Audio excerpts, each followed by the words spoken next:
I'm Dr. Shailesh Hadgaonkar. I'll be discussing about inferiorly migrated lumbar disc prolapse and how we have dealt with it with UBE lumbar spine decompression, the biportal endoscopic decompression. We will go step by step.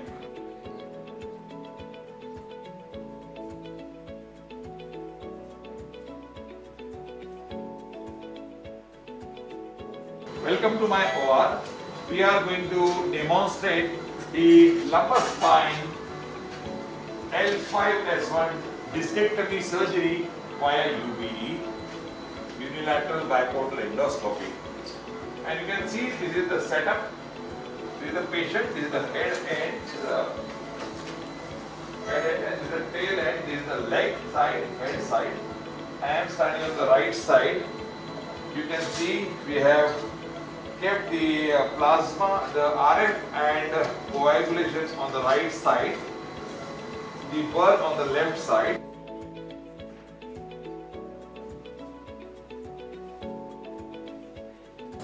This is the lumbar spine. You always need to mark the complete level. This is the midline.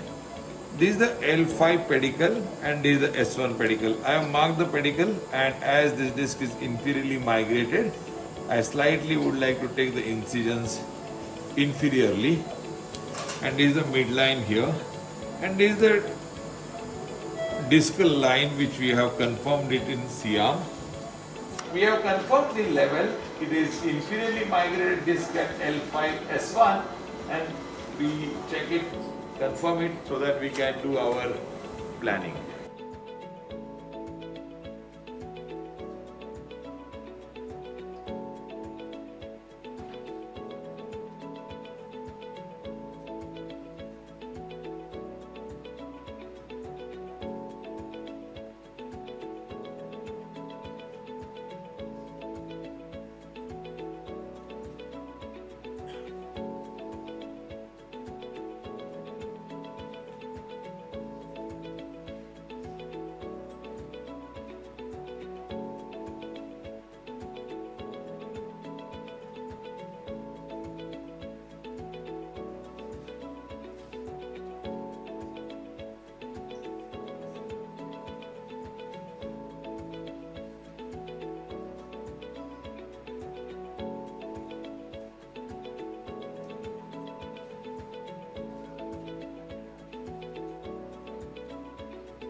Yeah, I think we all are aware of the nuances of right side, and this is mainly to explain the challenges what we face as a right-sided surgeon for right-sided UBE discectomy. Good afternoon all, I am Dr. Shailesh Hadgaonkar. So here, everything is opposite for a right-handed person. The lamina, the trajectory, the docking point, because we are standing for the right-sided extrusion, and it's very important to identify when you're doing the right-sided and confirm it, check it on your C-arm. This is the lamina, and a lot of times we find it difficult. We can switch the hand if you are ambidextrous. You can use the left hand for your instrument. I use both sides, but this is for most of them for understanding. I'm doing it with the right hand for the right side. The scope is in my left hand and I'm seeing it in front of me. You have to be careful and gentle the way you do it for the left side. Identification of the spinolaminar area. I always explain it like this. This is Namaste, what we normally call. This is the spinous process.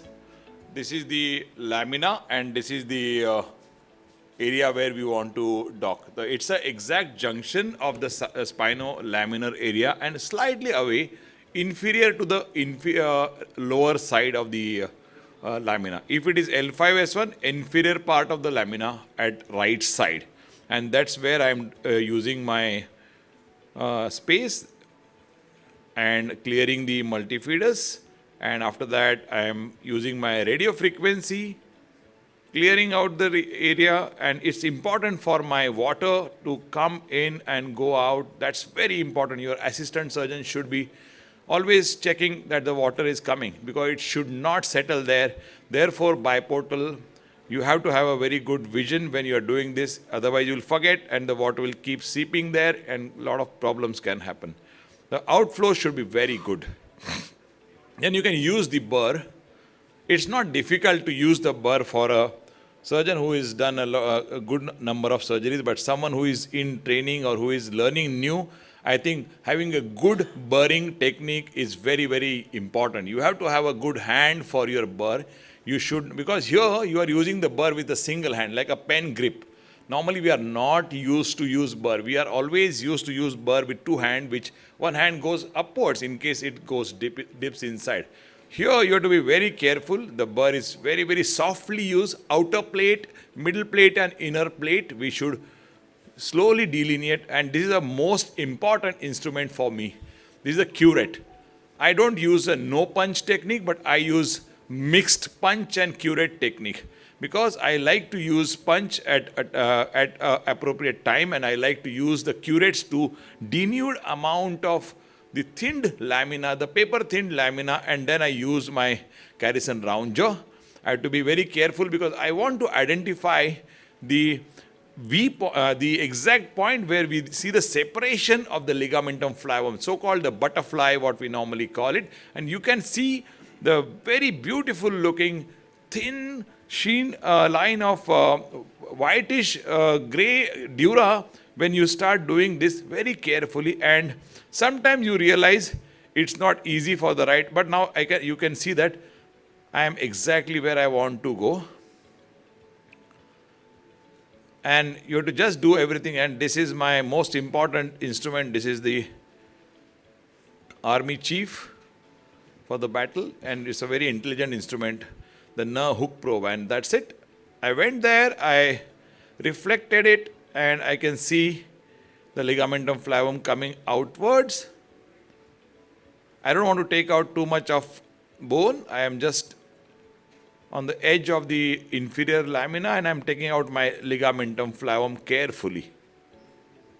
Again, when you're using the radio frequency coagulation, dysesthesias are very, very difficult to treat later on when patients start coming to you with numbness, not getting better, tingling.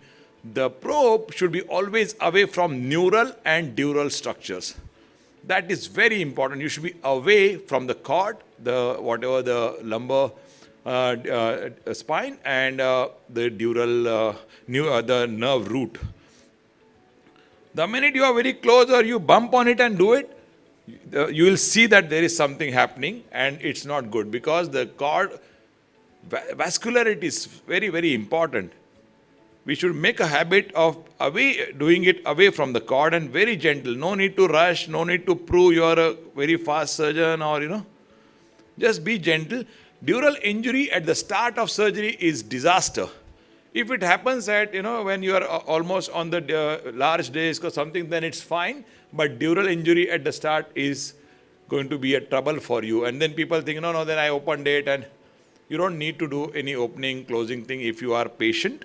That's the most important. And if you are here, you can see it very well. You need to identify the lateral edges. Sometimes you need some amount of resection in an elderly patient where there are a lot of facetal hypertrophy. You need to do shaving, undershaving of the SAP as well, because the disc is from the front, it is hitting, and the root is going in between the anterior disc and lateral facet, which are enlarged and pressing the root. Here you need to do thin shaving of the IAP so that you can get a lateral edge. Here I am quite comfortable, and I am going inferiorly. I am identifying. Again, docking is important. If the disc is superiorly migrated, your docks will be slightly different. If it is inferiorly migrated, it will be slightly different. A lot of time we do get the disc from the axilla. Again, we have to be very careful when you are taking the axillary disc out, because if you inadvertently hold the root, it can be a dangerous situation. It's very important to be very careful, very gentle, and tactile feedback. It's not navigation, robotic, it's your brain. The navigation should be working where your any move is very soft, so that the neural structures are not getting damaged, or any back side of the Carrison rounger or disc forceps should not cause, because this is a very enlarged space, around 20 to 25 times than what normal eyes can see. And we are seeing very nice pulsations here, because the disc was quite significant, engorged. And here I normally like to call up on the top decompression, not over the top, because here in biportal you have a very good direct access, direct vision for the complete section. You don't need to do over the top like what we do it in tube. It's on the top. You are there. If you use a 0 degree scope, it's on the top. You're just in front of everything. You can do 1, 2, 3 levels decompressions if you want.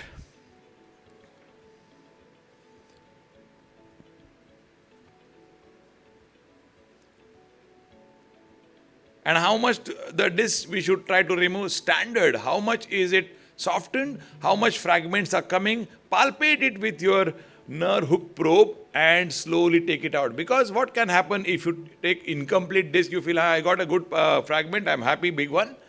But the other fragment which is sitting around can come out, and again patient will complain of pain, and you will start with gabapentin and pregabalin, and patient ko samajhta nahi hai, wo aise bolte rehte, itna acha surgery kiya.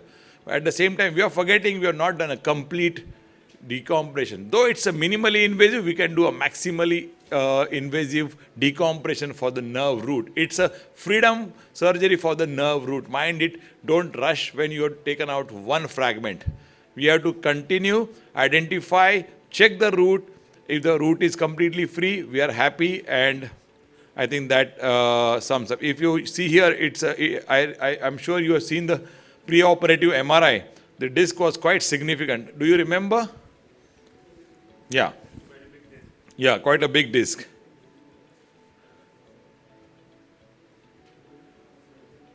And then you can use the radio frequency for taking out the soft tissues. This is the over the top I'm showing. At the same time, something which we always felt, what people talk about, foraminoplasty, animaloplasty, they must be writing it for increasing the codes we used to feel when we were not doing the endoscopic surgery. What is foraminoplasty? But actually it's really very, very useful. You can do the thermocoagulation of the nerve ending, the sinovertebral nerve which is on the periphery of annulus. You can actually do thermocoagulation, and it works. Patients' pain score is significantly low and bleeding is hardly anything. You see the patient how they were pre-op. There is not much of a systemic effect of the surgery because it is done in a very small, tiny incision. And I can say, if you do it carefully, you really can get very good outcome with this decompression discectomy surgery. Thank you.